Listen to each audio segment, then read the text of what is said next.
ఎక్కువగా ఒకే వెరైటీ మీద పోతే ఆ మామిడి ఒకటే పెట్టామనుకోండి, అది ఇయర్లీ వన్స్ క్రాపింగ్ అయిపోతే మళ్ళీ ఖాళీగా ఉంటుంది.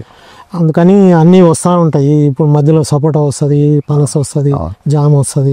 హైదరాబాద్ తెలంగాణలో అక్కడంతా పురుగు విపరీతంగా వచ్చిందండి. మనకి ఇక్కడ అదృష్టం ఏంటంటే పురుగు రాలేదు. అంటే వీడియో తీసి మీ వరకు అయితే పంపించగలను, మామూలుగా ఈ రీల్స్ అవి మనకు ఐడియా లేదు. మీకు అన్ని ప్రయత్నం అన్ని రైతులకి ఎంతసేపు చేయటం. ఇవాళ వాళ్ళు న్యాచురల్ అంటే కొనుక్కుంటున్నారు, కానీ న్యాచురల్ది ఎక్కడ దొరుకుతుంది? అది మీరు మార్కెట్కి ఎత్తుకుపోతే మనకు రేట్ రాదు సార్.